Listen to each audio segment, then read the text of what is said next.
One of the greatest privileges and pleasures of my life has been to be a student, law partner, and lifelong friend of Jerry Cohen. And we were just reminiscing, it's been 54 years. Like so many others, who I am today is based upon his wisdom, his guidance, and his friendship. This memoir is a story of an extraordinary life, a life that could have taken many paths, but chose the path of understanding and teaching about China and Chinese law. Jerry has influenced, as this book tells the story, presidents, business leaders, academics, and thousands of others. He has freed dissidents in Korea, in Taiwan, in the Philippines, in China, and of course, his classmate Jack Downey. He's helped shape American policy towards China, and he's helped shape Chinese law. Jerry, I couldn't have possibly known that when I walked into your office in the Pound building at the introduction of Jim Thompson, my then professor and squash partner, 55 years ago, that I was beginning a lifelong friendship that would profoundly influence my life as it would the life of thousands of others. On behalf of all of us, thank you, thank you, thank you.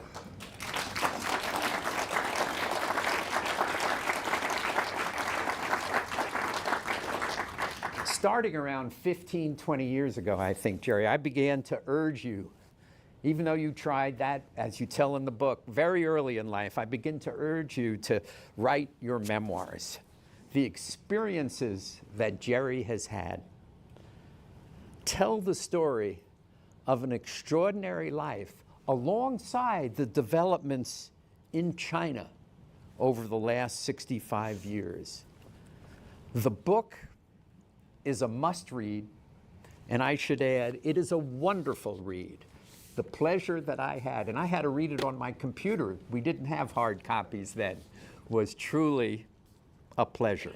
The book describes a lot besides China, but since this is the National Committee on U.S.-China Relations, I'm going to focus my questions on China. Of course, having said that, let me ask the first question, which really is not about China. You have there are a lot of lawyers in this room. You have the platinum resume in law. You know, you want lawyers, Pat Norton is here, all these, we know, we all want to be editors-in-chief of the Law Review. We all want to be Supreme Court clerks. We all want to go in and work at the U.S. Attorney's Office in DC. So this is the platinum resume among lawyers. Jerry did all of those things. Not only did he clerk, as the book tells, for Chief Justice Earl Warren, but he clerked for Felix Frankfurter. And then he goes to the U.S. Attorney, goes to Covington and Burling, but then he goes off to Berkeley, and he makes a decision to become really the first American law professor to start studying Chinese law. So my first question, Jerry, is this platinum resume, and then becoming an outlier and studying Chinese law when there basically wasn't much Chinese law in 1960. What made you make that decision, and do you regret it? I certainly can't say now I regret it. There were many decisions that had to be made. I could have regretted some of those also. But I guess I wanted to be an individual. I wanted to be a pioneer. I wanted to do something that not 20 other law professors were doing even better at constitutional law. I wanted to do my own thing. And I don't know why, but I chose law because I thought being an independent lawyer was the best prospect of being an independent person. And my father had been a small town lawyer, and he just practiced on his own, and he had a hard time at times. But I thought I could do it somehow. So it's a desire to be an individual. You've brought that out just now. I learned a few things in doing this book. One, I learned that I do have a religion. We have a wonderful son here he is, who is a religious doctor. And we have never given him religious support sufficient to his needs. And we always think of me as not someone who has a religion. But I learned through this book I have a faith. And it's not normally in the category of religion, but maybe a belief in social justice. I learned a few other things. It was a surprise to me in assembling the photos for this book how much they focused on getting people out of jail. I didn't set out to say I'm going to try to liberate the political liberal criminals of Asia, but I found one after another. I just seemed to run into these cases, and then I began to see a certain theme there and a certain satisfaction. And that really is, I thought of giving the book a different title, one that was exclusively about China, Up Against the Great Wall. And then people like that, it's good fun, but it didn't suit the content because the book is only 1/3 about China. And the rest are just things you run into in doing a legal career in Asia. I learned a few things. Still much to learn. When I was your student, we used as kind of the textbook on your course on criminal law, the criminal process in the People's Republic of China from 1949 to 1963. And that was the book that we used as students of Jerry. He always used to ask who was going to play him in the movie. We never quite came up with an answer. But what's so interesting about that today is Jerry interviewed refugees from China during that period in Hong Kong. Today, China is becoming less open, less transparent, more difficult for us to, as you used to always say, visit the judicial organs. Are there lessons from those interviews in the 60s of Chinese refugees for us today? Are they still valid? Are the lessons of the interviews that you kind of had of these Chinese refugees into Hong Kong, is that something we're going to need to replicate today because of the greater difficulty in going to China and in visiting the judicial organs? There certainly are analogies today to a much earlier period. This reminds me of the spring of 1979 when I was in Hong Kong and then visited Taiwan, and the nervousness in Taiwan, the people who wanted to get out, get safe, go somewhere else, the uncertainty is beginning to be what we're seeing now. Although Taiwan's great accomplishments have made so many people more confident that they could stay a little longer. Don't give up so quickly. There are certainly analogies. Refugees, I think we have so many people of Chinese descent in this room that when they read, if they read the criminal process book, they'll recognize so many just distinctively Chinese features. People are people, whether it's 1979 or 2025. And I don't think national characteristics change that rapidly. So I like to think that there's still some value in that book in terms of just there's so much human nature, so much experience that I think it's useful even today in very different circumstances. The people in Taiwan in late 78, so prior to December 15th, were nervous. They were nervous about what the establishment of diplomatic relations between the US and China was going to mean for Taiwan. In retrospect, it meant for the everyday lives of people not much. That life continued, Taiwan prospered, the democracy prospered, it flourished, people's lives were much better. Is there increasing fear today in Taiwan about their future? Does, I guess, President Trump's decision with respect to Ukraine affect the way people in Taiwan are thinking? This is way beyond the book, but having Jerry is a privilege. Of course, I haven't been there lately, but I am in touch with people in Taiwan.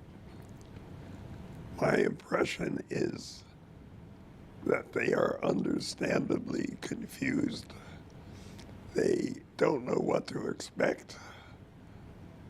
And a lot of them are more confident, even though they might not say so, about the future. They're not as worried about their future as we think they should be.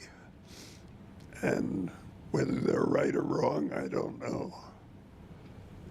I admire so many people who are sticking it out, staying there, taking a chance.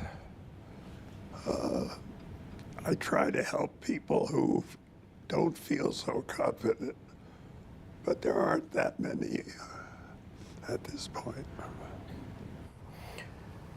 Part of the book talks about your involvement in the anti-war movement in the United States in the 60s.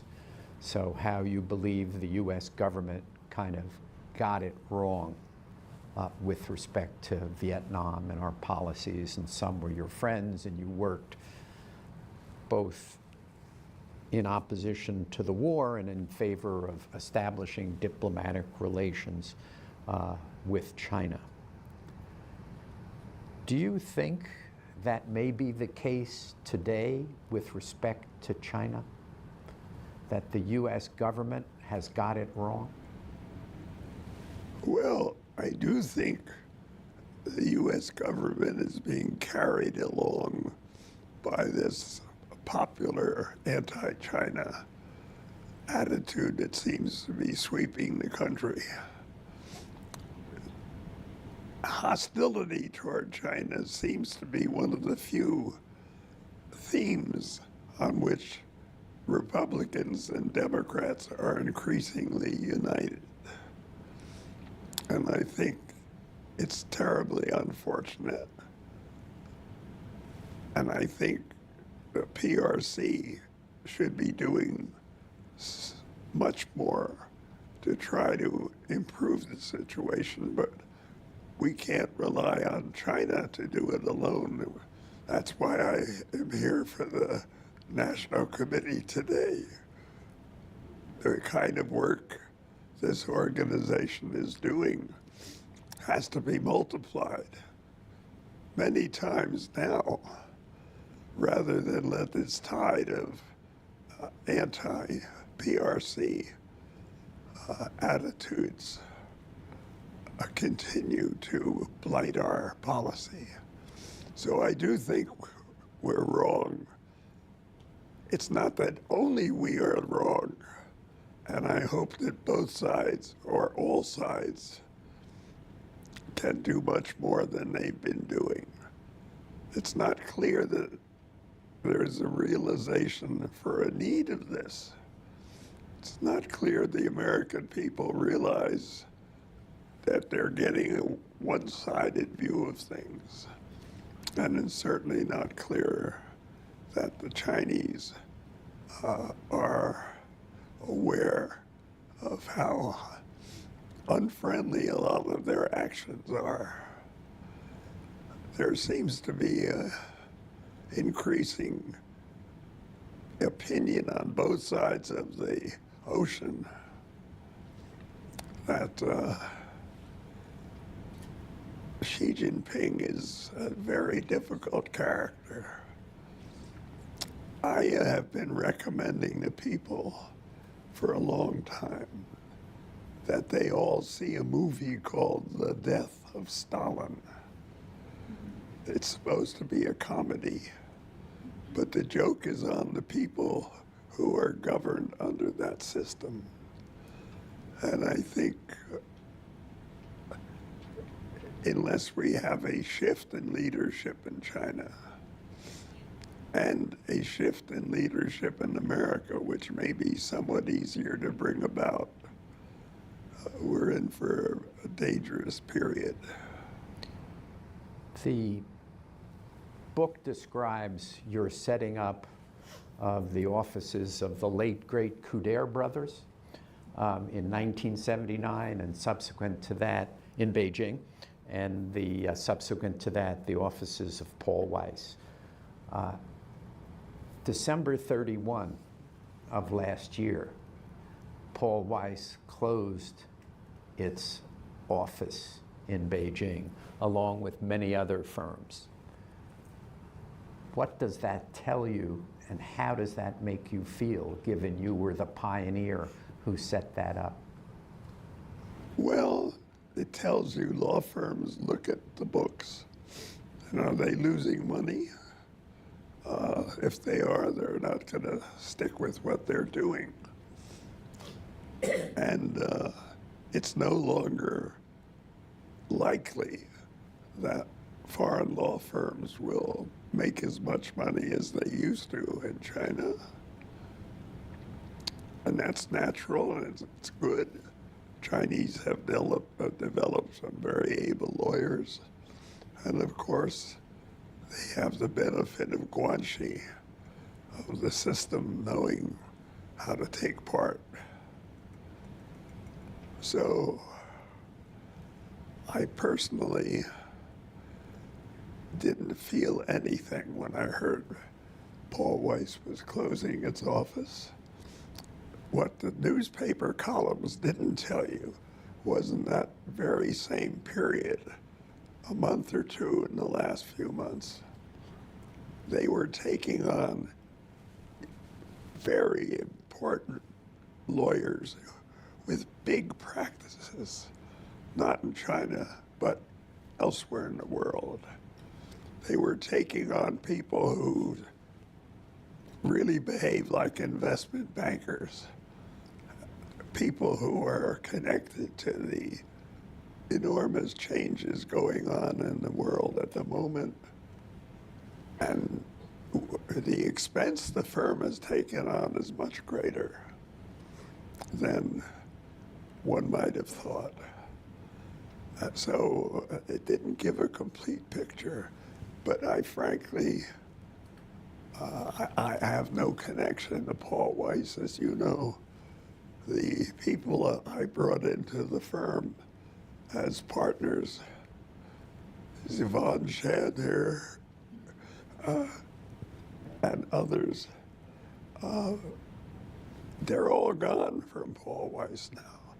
They're doing other very useful things, teaching, practice, etc. And I have no more connection to the firm than I did to Couder Brothers. So one nice thing about being in teaching or business, if you're independent of previous pressures, you're free to make your own observations. So I don't know anybody at Paul Weiss who really does China at this point. So I didn't feel anything. Maybe I'm becoming immune to change. It's funny because I'm long divorced from Paul Weiss, but watching these various firms close made me sad.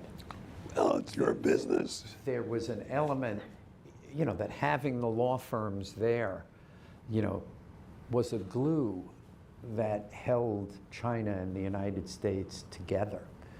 And that, Western lawyers play the role of explaining to Chinese companies and the Chinese government, the world of international contracts, enforceability. It represented partly the Western investors in China. And when I saw them close, I went, gosh, it's sad. Is this kind of heralding a new era in China's relationship with the world? And if it is, it's not a positive. So it made me sad. Well, I think you should put more faith in the many Chinese who have absorbed the legal system of the West and managed to interpret it and apply it. Some are in this room. I remember I met Shaolin 30 years ago. There are many who are doing an unheralded job. So I put my faith in the future rather than pining for the past. Yeah. That's a great way to look at it. Don't pine for the past. I think about those deals we worked on in the 70s and the early 80s. It was the first Western investment in China. And what I learned, forget the law, but what I learned is the people, the Chinese with whom we invested, became much more internationalists and pro-American than the other people, the people around them. So if there were 1,000 people in the joint venture and you compared their attitudes towards America to the 10,000 other people around them, they would be more pro-American and pro-international and kind of China being what Bob Zellick would say, the responsible stakeholder. And then when I saw the Chinese come to the United States, I saw the same thing. When you talk to the people in Dayton, Ohio, about Chinese investment, they're positive about it because the Chinese investment has brought jobs. So when I think about those times, I pine for them and I say, geez, I really wish that we could have those times back. But I guess you're more realistic at 94 than I am. But talk a little bit, the book's description about your role in when Henry Liu was assassinated, and your role in the civil suit and in the criminal case of Henry. Talk about that, and then talk about it in terms of Did you think back then that Taiwan could democratize? That Taiwan would become the flourishing democracy that it is today? Well, there was always the hope, fostered by the Taiwan government of Chiang Kai-shek himself, that Taiwan was a democracy and would become more democratic. Of course, it wasn't. And many of us who were taking part in interaction with Taiwan, we understood that it was a long way from the Chiang Kai-shek regime to anything resembling an authentic democracy. And many of us who said so were treated that way in a hostile fashion. But it happened. And the Henry Liu story, you were talking about his assassination in San Francisco. I still don't know enough about the background. Many of you in this room may know much more about what was Henry Liu really up to. Was he really a double agent? For whom was he really working? Why did they choose to rub him out? I'm still not clear about the background, but it was clear how they killed him. And some people think he had refused to stop writing a book that would have emphasized the scandals in the Chiang Kai-shek family and regime. Some people think he refused to stop because they didn't offer him enough money. I don't know. I didn't know the man. All I know is what happened when they decided to eliminate him. And I know a little bit about how that was arranged. I felt that it was important to try to work things out despite the absence of an extradition treaty or even diplomatic relations at that point between the U.S. and the Kuomintang, that we try to reach some kind of justifiable result. And I thought, since we knew who the immediate killers were, that we should continue with that action. Moreover, the widow of Henry Liu, she needed money. She was in a difficult position. And I thought solving part of the problem in the courts of Taiwan would lead to a settlement in the United States where the Kuomintang government would honor its obligation to the widow, taking away her, really, a way of life. And the problem was how to accomplish that. You had two legal systems to work with. One, the San Francisco federal court, and the other, the court in Taipei. That was very difficult and I think important event where the Kuomintang government, even with the support of some of my former students, wasn't able to snuff it out.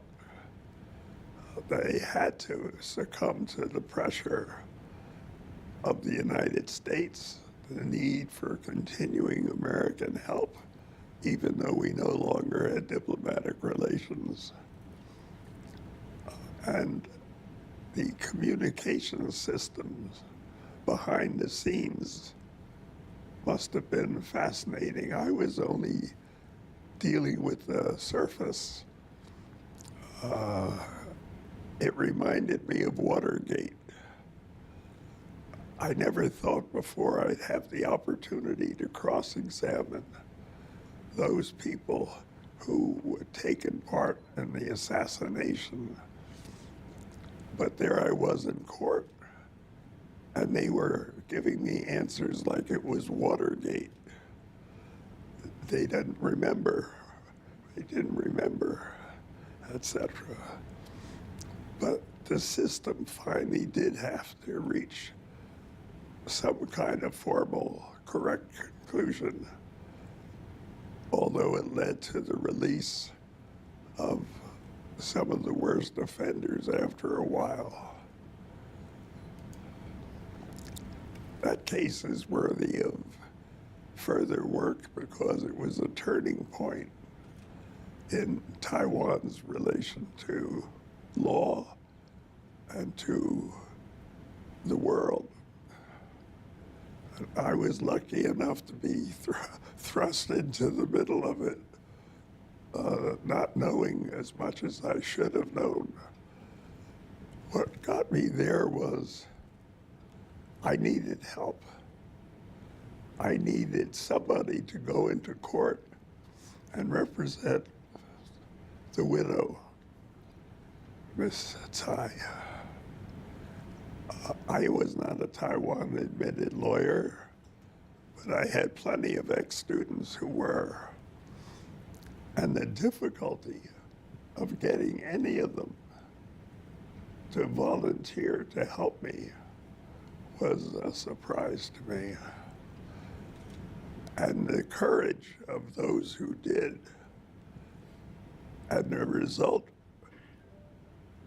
for them, which turned out to be pretty good, was a welcome surprise. I think that case was highly educational. Every day there were TV broadcasts, not only in Taiwan, but in Guangdong province.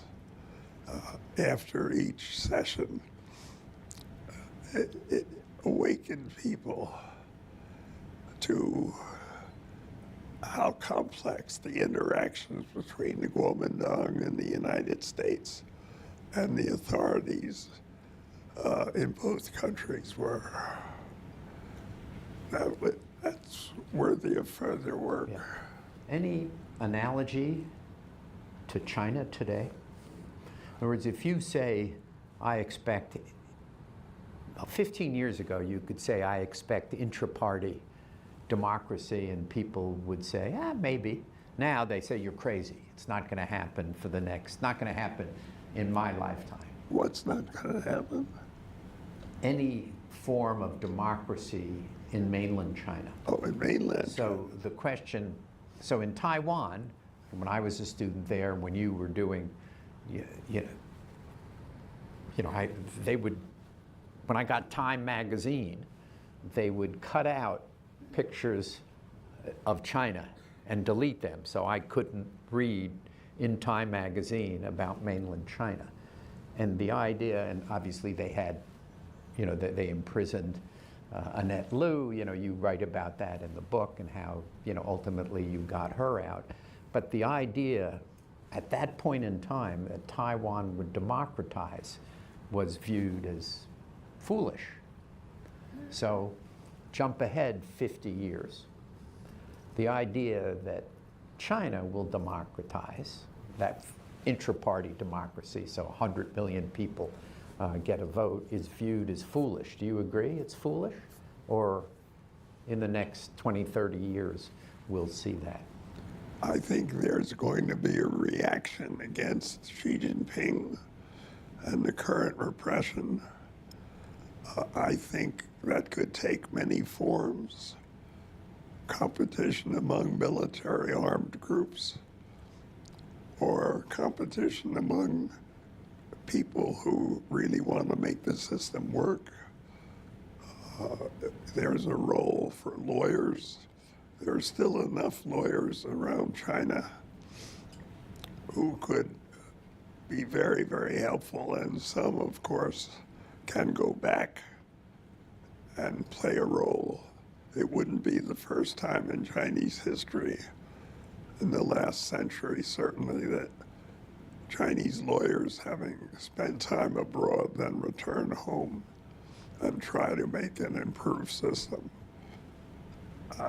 I don't discard the possibility that some forms of democracy could certainly take place once Xi Jinping departs from the scene. But it could go the other way. We don't know. So Zhang much is, Jingguo had not departed from the scene when he engineered. Zhang Jingguo had not departed from the scene when he engineered this move to democracy. yeah, it's very hard to say. Back to the book, and so I had the pleasure of reading the book in the what I call the unabridged version, which is probably twice the length of this wonderfully edited book, edited by our friend Richard Bernstein. Right. So he shortened it significantly. Is there anything, well, two questions. Is there anything in the unabridged version that you really would wish was in this version? That's one question. The other is, are you going to publish the unabridged version? So those of us, I think the folks in this room are real diehards, and they want to read the unabridged version. That makes it sound much sexier than it is. First of all, read the appendix. From page 317 to page 339, about 20 pages, I have an attempt to list the students who made the biggest impression on me during my period at Harvard.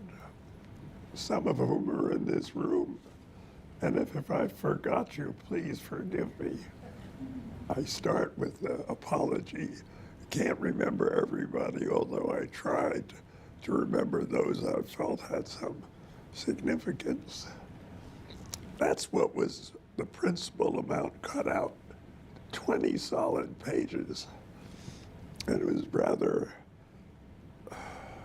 I won't say boring, but taxing to remember all the students from the very first Victor Lee to the very last. And we're still in touch today. If you look at my email this morning, you'll see several from members of that group. We're in continuing contact, and I get help from them in various ways. So the rest of the shortening related to my growing up, my family education, we took a little out of that. We took more out of my experience at Yale College and law school. Those of you who've been through that experience might find it interesting. But there isn't, it's not like hot stuff has been taken out of the book. Well, there are two. One, I would like to see it in its entirety. So, do you plan on publishing it? And what happened to all the pictures? There's so few. There's so many great pictures. Joan, over the course of my life, probably 50% of the pictures of me were taken by Joan Cohen. And I kept them, and then I submitted them to Jerry for publication. I have to say, not a one is in this copy. So I don't know what happened to all those pictures. There's one on the cover of your last book of you, me, Shelley Gold, and Bob Haldeman getting on the train to Tianjin in 1979. So that one was published, but there's this whole group I sent, and I don't know where they are. You're getting into the complex relations between a publisher and a writer. Columbia Press, I feel, and I don't like to say it, has been a big disappointment, and in many ways. And one way is they only allowed me 10 photos It's ridiculous. And then you start thinking, how many photos do you see in other books? You don't see that many. And that was very, very uncomfortable trying to pick out whose photos do you put in the book. And that's where I got the theme of I should put in the people who were liberated from some form of arbitrary detention. That was more important than others. But I'd like to do it in a more expansive way. But to tell you the truth, I started this memoir, as I say, for my children, for my grandchildren. My wife and I now have 6 great-grandchildren, and we have 5 unmarried grandchildren who are going to produce more. I don't know if we'll be around or not. When I was growing up, especially in high school years, my grandfather, who came over in 1882 from Poland, he used to come and sit with me if I got the flu or something. And what fascinates me now is I never, ever asked him what was the old country like. Why did he come over? What were his parents like? Did he ever see them again after arriving in America at age 12 with his 14-year-old brother? I talked about problems of today. I was interested in the present and the future. And I had a great opportunity to learn about the past, and I didn't seize it. And it's very hard. My son Seth and other relatives try to eke out what's available. What was it like? But it's not easy. And I thought my grandchildren and great-grandchildren, they should know as much as I can tell them, even if it isn't anywhere near adequate. Now, the interesting thing is, I thought, okay, I told the publisher I wanted to keep that stuff in. The publisher said, after some bargaining, 2 years after publication of this book, I could publish the whole thing. But the fact is, my kids aren't interested. My family's, they've read what I've put out pretty much, or they haven't, and they won't. So in a way, I was kidding myself, thinking that my subsequent generation, the younger people, will want to see the full edition. They couldn't care less. But you've got Seth and Ethan here, so I bet you they would say they want to see the unabridged version, right? Yes. Yes, of course. They've seen it. Last question, then we'll kind of go to the audience for a couple of questions. Obviously, studying China is no longer in favor. That a lot of folks, the number of people studying Chinese, the number of people studying Chinese history, Chinese sociology, it's becoming more difficult. So the numbers are sadly dropping. The number of American students going to China is roughly 1/15 of what it was 15 years ago. So what do you tell to students who come in and see you and say, Professor Cohen, should I study China? Should I go to China?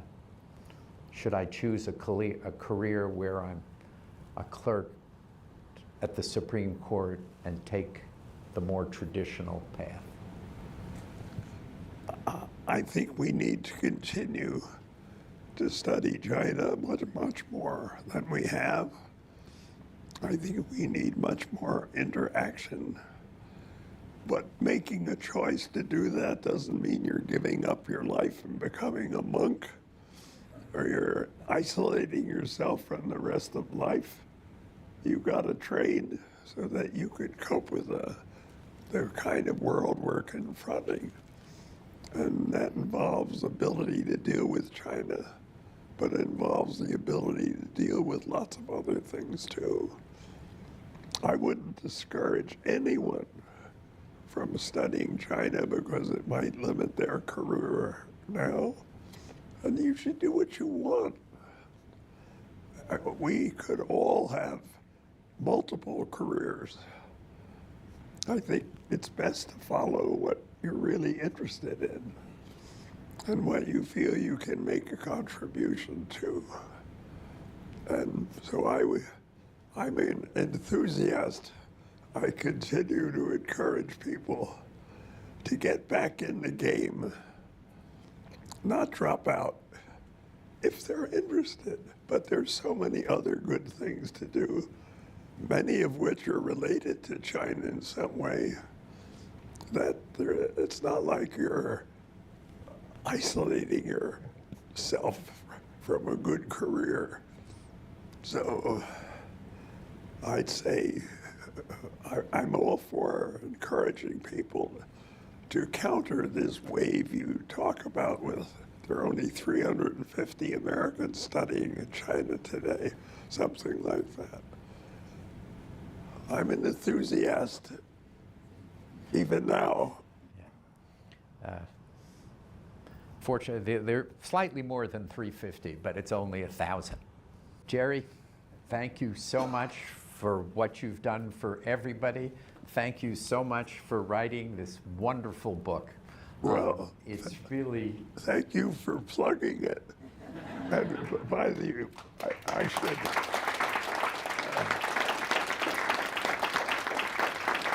Sorry, you had one more word? I should say the missing link here is my wife. She's not well, and she'll never write her memoirs. But there is a film being made about her, a feature 90-minute documentary, and that will come out later this year, and I hope you'll get to see it.